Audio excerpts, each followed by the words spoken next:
Anaemia বা রক্তাল্পতা খুব common একটা রোগ, যেটা একদম ছোট বাচ্চা থেকে শুরু করে বয়স্ক মানুষ সবার মধ্যে এটা হতে পারে।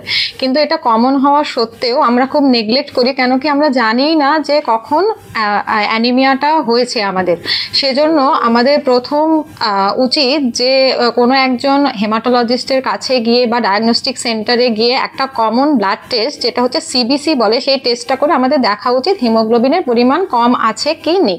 যদি হিমোগ্লোবিনের পরিমাণ কম থাকে তাহলেই তাকে অ্যানিমিয়া বলা হয়। কিন্তু এই অ্যানিমিয়া ছোট বাচ্চা থেকে বয়স্ক মানুষের মধ্যে বিভিন্ন কারণে হতে পারে। ছোট বাচ্চাদের ক্ষেত্রে মোস্টলি নিউট্রিশনাল ডেফিসিয়েন্সির জন্য হতে পারে, বড়দের মধ্যে মেইনলি নিউট্রিশনাল ডেফিসিয়েন্সিও হতে পারে, বা অন্য কোনো আন্ডারলাইং কোনো রোগ আছে কিনা সেটার কারণেও হতে পারে।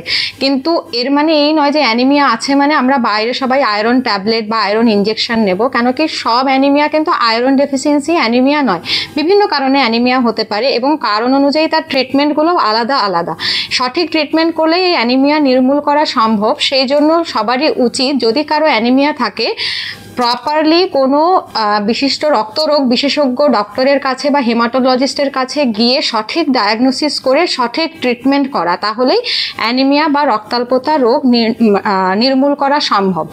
তো অ্যানিমিয়ার আরেকটা প্রধান কারণ, যেটা হচ্ছে ওয়েস্ট বেঙ্গল, উড়িষ্যা এবং আসামে দেখা যায়, সেটা হচ্ছে থ্যালাসেমিয়া। থ্যালাসেমিয়াও অ্যানিমিয়ার আরেকটা কারণ। সেজন্য আমাদের সবার উচিত থ্যালাসেমিয়ার আমরা রোগের বাহক কিনা বা আমাদের আদৌ থ্যালাসেমিয়া রোগ আছে কিনা সেটারও সঠিক ডায়াগনোসিস করা এবং সঠিক সময়ে সেটার ট্রিটমেন্ট করা। সেজন্য হেমাটোলজিস্টের কাছে এসে আমাদেরকে থ্যালাসেমিয়া রোগের বাহক নির্ণয় বা থ্যালাসেমিয়া রোগ আছে কিনা সেটা নির্ণয় করে তার ট্রিটমেন্ট করা উচিত। এবং তাহলেই থ্যালাসেমিয়ার বাহকও আমরা অনেক আগে নির্ধারণ করে আমরা ভবিষ্যতে প্রজন্মকে থ্যালাসেমিয়া রোগ থেকে নির্মূল করতে পারি।